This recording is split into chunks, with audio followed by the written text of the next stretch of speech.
आप सबों को प्रभु यीशु में सलाम। आज का विषय जो मैंने बाइबल से लिया है उसका शीर्षक है पुरीम पर, जो एस्तर की पुस्तक में पाया जाता है। हम जानते हैं कि राजा क्षयर्ष हिंदुस्तान से लेकर कुश देश तक 127 प्रांतों में राज्य करता था। उसकी पत्नी का नाम वष्टी था। जब राजा ने जेवनार किया, भोज किया, बहुतों को बुलाया, तो उसने रानी वष्टी को सबके सामने आने के लिए कहलवा भेजा, बुलवाया। तब वष्टी रानी ने आने से इनकार कर दिया, जिसके कारण से राजा का बहुत बड़ा अपमान हुआ और राजा ने निर्णय लिया कि पटरानी का पद किसी और को दिया जाए। हम जानते हैं बाद में एस्तर को पटरानी के रूप में चुना गया। एस्तर पटरानी के रूप में चुनी गई। एस्तर मोर्दकै की चचेरी बहन थी। राजा के समय हाकिमों के ऊपर एक प्रधान था जिसका नाम हामान था। वह सब के ऊपर अधिकार रखता था। सब कर्मचारी उसको झुककर दंडवत करते थे, परंतु मोर्दकै उसको कभी भी दंडवत नहीं करता था। मोर्दकै ने उसको कभी दंडवत नहीं किया, जिसके कारण से हामान मोर्दकै से बहुत क्रोधित हुआ और उसने मोर्दकै के बारे में जानकारी ली कि मोर्दकै कौन है और उसकी जाति क्या है। हामान को पता चला कि मोर्दकै यहूदी है, यहूदी जाति का है। तब हामान ने एक बहुत ही गलत और खतरनाक युक्ति बनाई।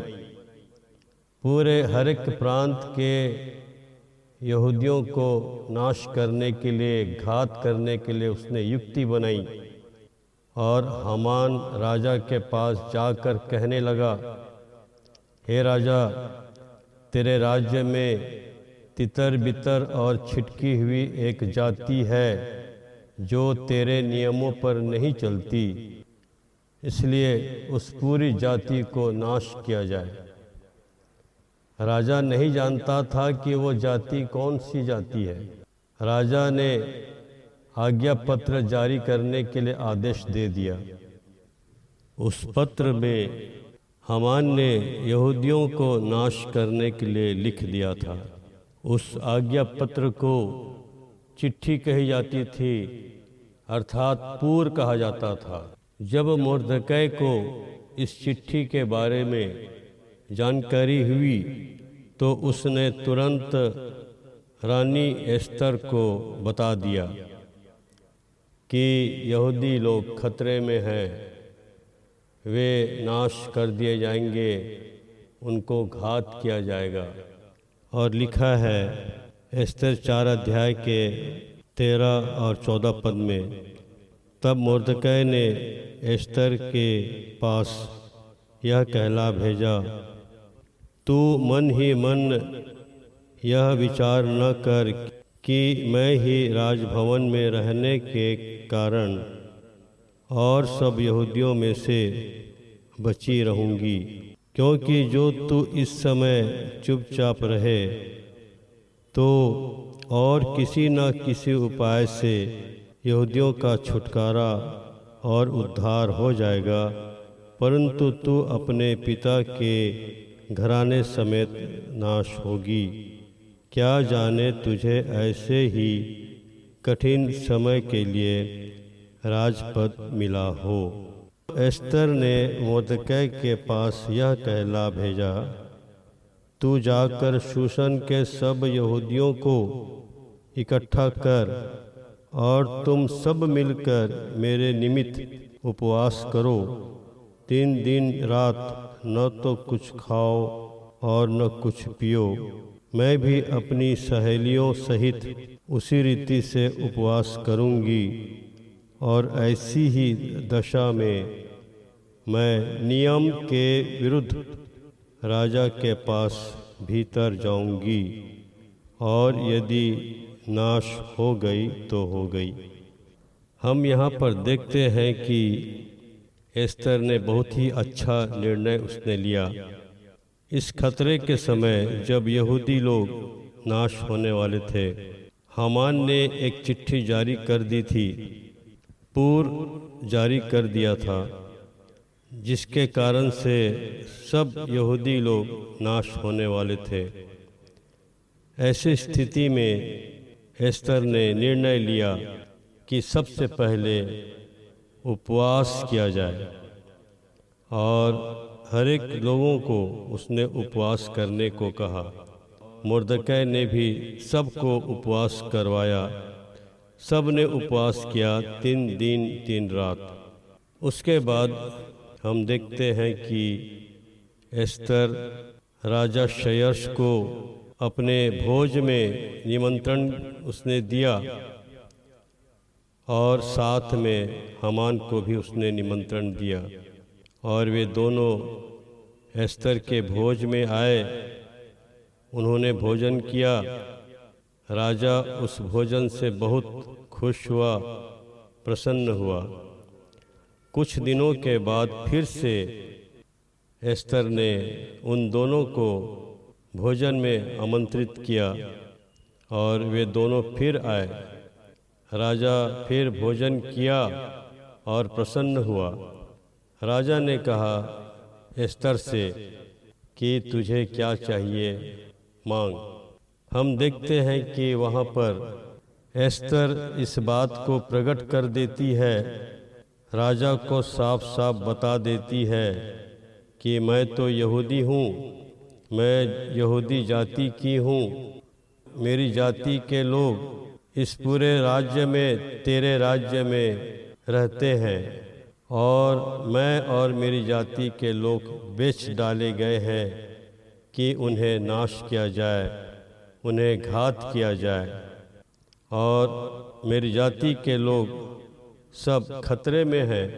राजा ने पूछा यह किसका काम है, किसने किया? एस्तर ने साफ उत्तर दिया। एस्तर ने बता दिया कि वह शत्रु, वो विरोधी हामान है। तब राजा ने हामान को और उसके पुत्रों को फांसी पर लटका दिया। हामान को फांसी दी गई, साथ में उसके पुत्रों को भी।